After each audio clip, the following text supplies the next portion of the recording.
안녕하세요. 저는 성경 속에 감춰져 있는 하나님의 비밀이 되신 예수 그리스도에 관한 신비의 말씀을 전하는 영마루입니다. 오늘은 신약 성경 베드로전서 3장 18절 한 구절의 말씀을 통하여 성령 하나님께서 우리에게 가르쳐 주시는 성경 속에 감춰져 있는 말씀을 깨달아 은혜를 받고자 합니다. 그럼 베드로전서 3장 18절 본문 말씀을 열도록 하겠습니다. 그리스도께서도 한 번 죄를 위하여 죽으사 의인으로서 불의한 자를 대신하셨으니 이는 우리를 하나님 앞으로 인도하려 하심이라.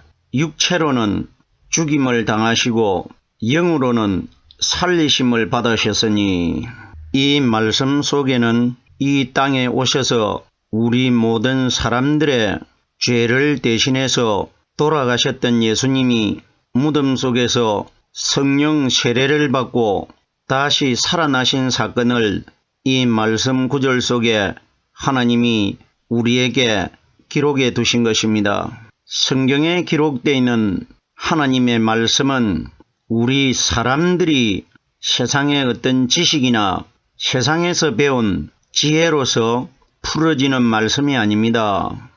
말씀은 바로 하나님이십니다. 말씀은 영입니다. 그러면은 영이 대신 하나님의 말씀을 풀기 위해서는 반드시 우리 마음속에 영이신 성령이 우리 마음속에 계셔야 영이신 하나님의 말씀을 영적으로 우리 사람이 풀 수가 있습니다.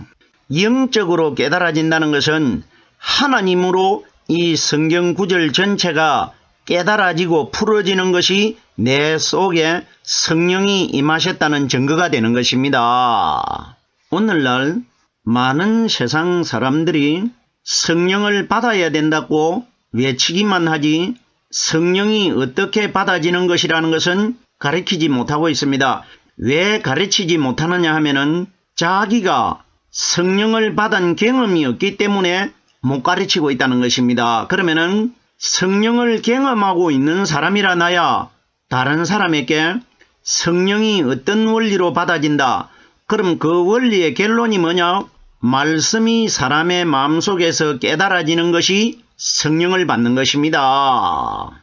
제가 여러 번 말씀을 드렸는데 성경에 기록되어 있는 하나님의 말씀과 성령은 동의어입니다. 말씀이 성령이고 성령이 바로 하나님 말씀이 성령입니다. 그러면 결론적으로 오늘날 이 땅에서 세상 사람이 가리키는 지식적인 말이 아니고 영적으로 성경 말씀을 하나님으로 깨닫고 있는 사람들이 성령을 받은 증거를 가지고 있는 것입니다. 자, 그러면은 베드로전서 3장 18절에 기록되어 있는 구절 속에 단어 하나하나를 이 땅에 오신 예수님과 연관시켜 가지고 이 말씀을 해석을 해보겠습니다. 그리스도께서도 한 번 죄를 위하여 죽어서, 여기에 죽으신 분은 예수님이십니다. 우리들이 성경에 기록되어 있는 예수님과 그리스도를 반드시 구별해가지고 깨달을 수 있어야 됩니다. 자, 보세요. 만약에 예수님께서 돌아가셔가지고 부활을 하시지 못하였더라면 그리스도라는 이름이 성경에 기록될 수가 없습니다. 그럼 여기에 그리스도께서도 예수께서도가 아니고 반드시 돌아가신 분은 예수님이신데 여기에 소개하는 분은 그리스도입니다. 그러면은 그리스도는 죽어있던 예수님의 결정체입니다. 결론입니다. 그럼 보세요. 그리스도께서도 한 번 죄를 위하여 죽어서 예수가 죽으셨다가 그리스도로 부활을 하셨기 때문에 여기에 결론이 되는 그리스도가 기록되어 있는 것입니다. 만약에 예수님이 그리스도로 기름 부음을 받고 살아나지를 못하셨더라면 예수라고 기록되어야 되고 그리스도가 기록이 될 수가 없습니다. 그럼 여기에 그리스도께서도 하는 것은 예수 그리스도께서도 이 말입니다. 한 번 죄를 위하여 죽으사 이렇게 기록이 되어 있는데 한 번 죄를 위하여 죽었다는 것은 사람은 반드시 한 번 죽습니다. 예수님께서는 죄가 없는 분인데 죄를 위하여 죽었다고 합니다. 자, 그럼 보세요. 예수님은 왜 돌아가셨느냐 하면은 우리 예수님이 육신적으로 태어나실 때에 마리아라는 처녀 몸속에서 태어나셨습니다. 그러면은 마리아는 세상에 죄를 가지고 있는 아담의 후손입니다. 그러면은 우리 예수님께서 말씀으로 처녀 마리아 태속에 들어가셔가지고 죄를 가지고 있는 마리아의 몸과 마리아의 뼈를 입고 사람으로 태어나셨기 때문에 상징적으로 예수님이 죄인이 되는 것입니다. 왜? 예수를 태어나게 한 출산을 한 마리아가 죄인이기 때문에 어머니가 죄인이면은 그 속에서 태어나신 아들 되신 예수님도 반드시 상징적으로 죄인이 되는 것입니다. 그럼 여기 보십시오. 그리스도께서도 한 번 죄를 위하여 죽어서 이 세상에 예수님은 바로 하나님이십니다. 하나님 자신도 죽음을 피해갈 수가 없고 죽게 됩니다. 왜 죽게 되느냐? 죄를 가진 사람의 몸에서 태어났기 때문에. 보세요. 처음에 마리아 몸속에서 태어난 예수님은 돌아가셨는데 두 번째 무덤 속에서 부활하신 분은 영원히 죽지 않고 지금 2019년 동안 하나님 우편에 앉아 계십니다. 그럼 여기에 예수님이 한 번 죽는다는 것은 하나님께서 이미 이 세상의 사람은 어느 누구도 죽음을 피해가지 못하고 다 죽게 되어 있기 때문에 예수님이 죽는 겁니다. 자, 보세요. 히브리서 9장 27절 말씀해 보면은 한 번 죽는 것은 사람에게 정하신 것이요 그 후에는 심판이 있으리니. 자, 보세요. 우리 예수님께서는 이 땅에 사람으로 오셨습니다. 그러면은 한 번 죽는 것은 사람에게 정하신 것이라고 합니다. 이것이 언제 정해졌느냐? 에덴 동산에서 아담이 선악과를 따먹을 때에 하나님께서 네가 선악을 아는 나무의 실과를 먹는 날에는 정령 죽으리라. 이때에 한 번 죽는 것이 정해져 있는 겁니다. 그럼 보세요. 결론적으로 마리아가 죄를 지은 선악과를 먹은 아담의 후손이 되기 때문에 아담의 후손이 되는 마리아 몸속에서 우리 예수님께서 태어나셨기 때문에 우리 예수님도 예외가 없이 선악과의 죄를 짊어지고 있기 때문에 한 번 돌아가셔야 되기 때문에 그리스도께서 한 번 죄를 위하여 죽으사. 자, 보세요. 요한복음 1장 29절에 보면은 요단강에 세례를 받으러 나오시는 예수님을 향해서 세례 요한이 어떻게 표현했느냐? 보라, 세상 죄를 지고 가는 하나님의 어린 양이로다. 예수님께서는 죄는 없으신데 우리 죄 있는 모양으로 이 세상에 태어나신 것입니다. 예수님은 결단코 죄가 없는 분입니다. 자, 보세요. 로마서 8장 3절에 보면은 죄를 인하여 자기 아들을 죄 있는 육신의 모양으로 보내어 죄를 정하사 이렇게 기록이 되어 있습니다. 우리의 죄 때문에 하나님이 자기 아들을 죄 있는 육신의 모양으로. 그럼 보십시오.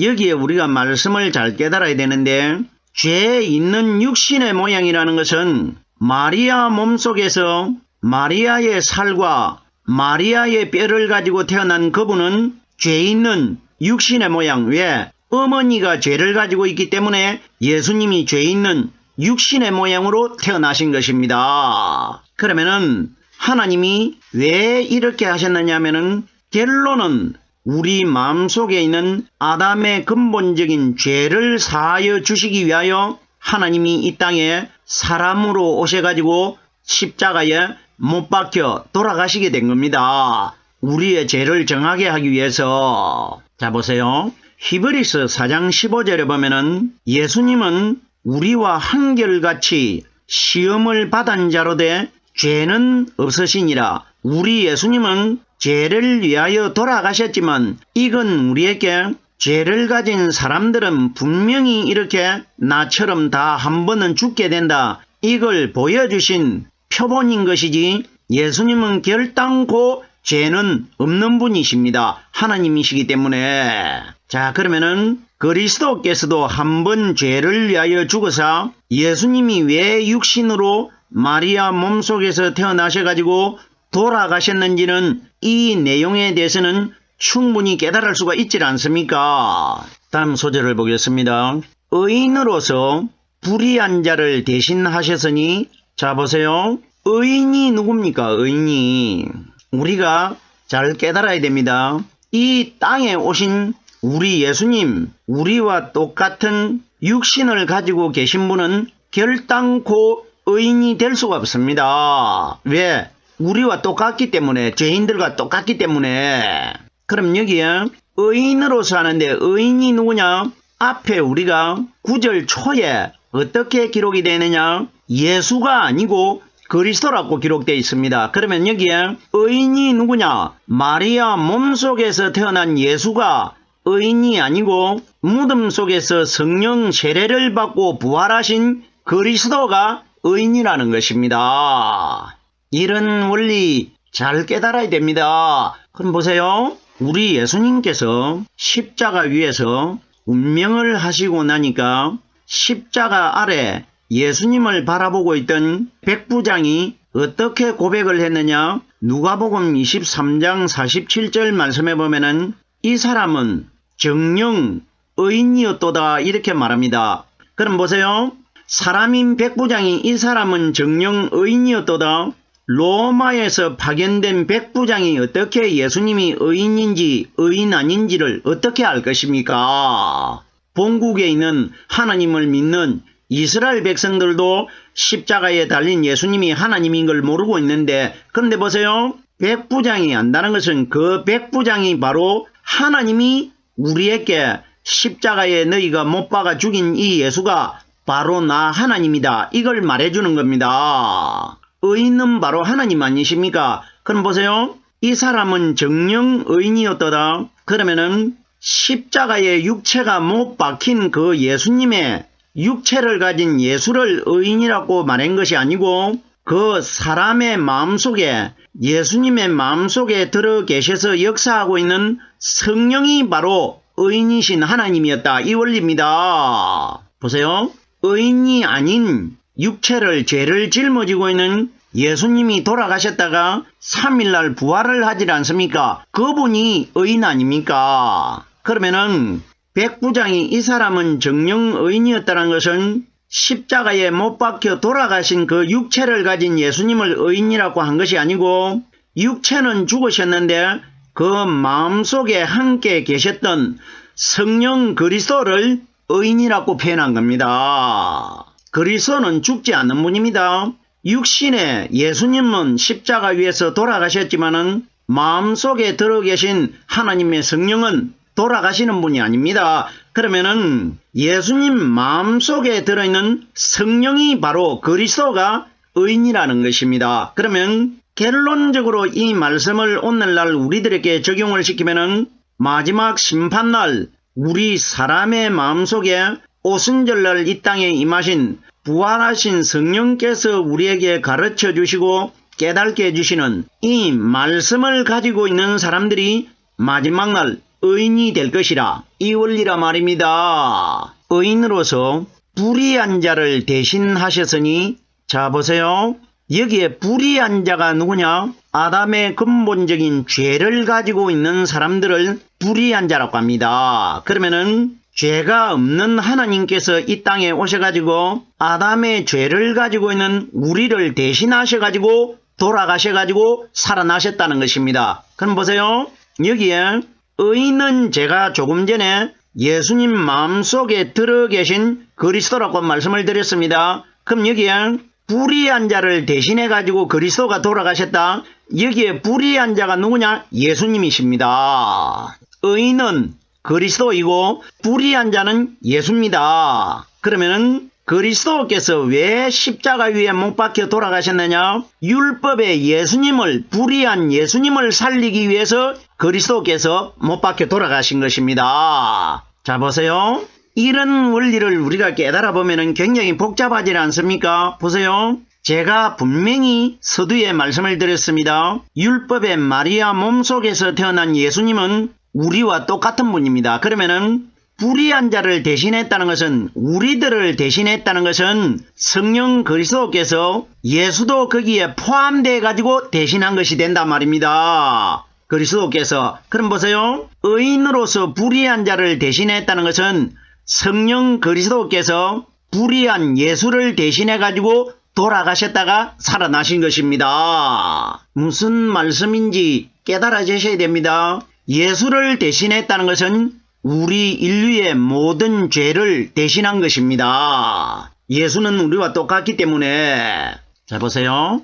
예수님이 불의하다는 것은 우리들이 충분히 깨달을 수 있지 않습니까? 그리고 예수님께서도 자기 입으로 자기는 불의한 자라고 말씀해 주셨습니다. 신약 성경 누가복음 16장 9절 말씀을 시작해서 누가복음 16장 11절 말씀에 3번이 기록되어 있는데 예수님이 이런 말씀을 하십니다. 내가 너희에게 말하노니 여기에 너희가 누구냐? 우리들입니다. 그러면 예수님이 우리들에게 말씀하신 것입니다. 불의의 제물로 친구로 사귀라. 여기에 불의의 제물이 누구냐? 십자가에 하나님 앞에 제물로 바쳐질 육신의 예수님을 가리킵니다. 그럼 보세요.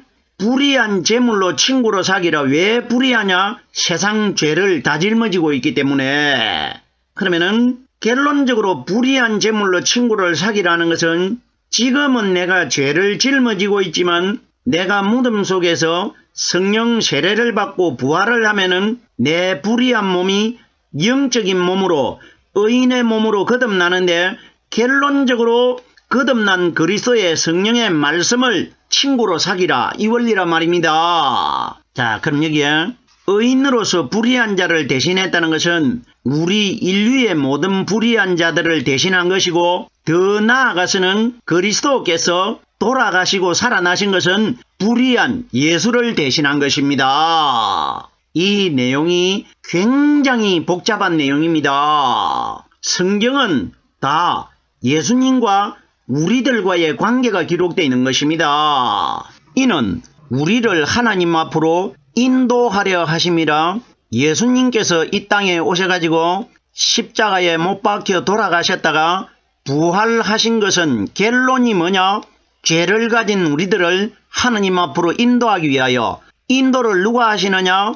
부활하신 성령 그리스도께서 우리를 마지막 심판날 하나님께로 인도하십니다. 그럼 보십시오. 우리를 하나님 앞으로 인도하려 하심이라. 누가 인도하시느냐? 예수가 인도하는 것이 아니고 여기에 3장 18절에 그리스도라고 기록이 되어 있기 때문에 오순절날 이 땅에 임하신 성령께서 우리에게 가르쳐 주시고 깨닫게 해주시는 이 말씀이 우리를 하나님 앞으로 인도하게 될 것이라. 이걸 말씀해 주신 것입니다. 성령의 말씀이 우리를 인도하는 겁니다. 자, 보세요. 예수님께서 이 땅에 오셔가지고 요한복음 16장 13절 말씀해 보면은 진리의 성령이 오시면 그가 너희를 모든 진리 가운데로 인도하시리니, 정확하게 성령이 우리를 인도합니다. 그러면 제가 서두에 말씀드렸습니다. 성령과 말씀은 일체입니다. 그러면은 말씀이 우리를 하나님에게로 인도하실 것이라는 것입니다. 계속해서 다음 소절을 보겠습니다. 육체로는 죽음을 당하시고 영으로는 살리심을 받았으니, 여기에 육체로는 죽음을 당했다. 육체가 누굽니까? 마리아 몸속에서 태어난 예수님은 반드시 우리와 똑같기 때문에 한 번 죽는 것은 하나님께서 정하신 것이기 때문에 육체, 마리아 육체에서 태어나신 예수님은 죽음을 당했습니다. 보세요. 예수님과 똑같은 우리 사람이 이 땅에서 죽는 것은 아담의 근본적인 죄 때문에 죽는 겁니다. 죄가 없으면 죽질 않습니다. 그럼 보십시오. 마리아 몸속에서 태어난 예수님은 돌아가셨는데 무덤 속에서 죄가 하나도 없는 성령으로 부활하신 그리스도께서는 현재 하늘나라에 2019년 동안 늙지도 않고 죽지도 않고 그대로 있습니다. 그럼 여기에 육체로는 죽임을 당했다는 것은 우리 사람과 똑같은 육신으로 태어나셨기 때문에 예수님이 죽임을 당하신 것입니다. 영으로는 살리심을 받았으니 자 보세요. 육체는 마리아 몸속에서 태어난 예수님은 죽임을 당했고 영으로는 살리심을 받았다는 것은 영은 그리스도입니다. 그럼 보세요. 마지막 심판날 육체에 속한 예수를 믿은 사람들은 다 죽임을 당하게 되는 것이고 영으로는 살리심을 받는다는 것은 우리 예수님께서 이 땅에 오셔가지고 요한복음 6장 63절에 보면은 살리는 것은 영이니 육은 무익하니 내가 너희에게 이런 말은 영이요 생명이라고 말씀하셨습니다. 그럼 보세요. 성령께서 깨닫게 해주시는 이 말씀을 가진 사람은 마지막 날 영원한 생명의 나라로 들어가는 것이고 죽임을 당한 율법의 예수를 믿은 사람들은 영원히 꺼지지 않는 지옥에서 고통받게 될 것이라 이걸 우리에게 기록해 두신 것입니다. 오늘 우리가 베드로전서 3장 18절에 기록되어 있는 그리스도께서 한 번 죄를 위하여 죽으사 여기에 예수께서도가 아니고 그리스도께서 이 단어를 반드시 깨달아야 됩니다. 육체는 죽임을 당했고 영으로는 살리심을 받았으니 죽임을 당한 분은 육체를 가진 마리아 몸속에서 태어나신 율법의 예수님이었고 영으로는 살림을 받았다는 것은 무덤 속에서 성령의 기름 부음을 받은 예수 그리스도를 가리킵니다. 결론이 뭐냐? 오늘날 우리들에게 부활하신 성령이 가리키는 말씀을 가진 사람들은 마지막 날 살리심을 받을 것이고 육체로 태어나셔가지고 무덤 속에 죽임을 당하신 장사 되신 예수를 믿은 사람들은 우리들도 마지막 날 죽임을 당할 것이라 이걸 우리에게 말씀해 주신 것입니다. 오늘은 베드로전서 3장 18절에 기록되어 있는 육체로는 죽임을 영으로는 살리심을 받으셨다는 제목의 말씀으로 깨달아 보았습니다. 오늘은 여기까지만 하겠습니다.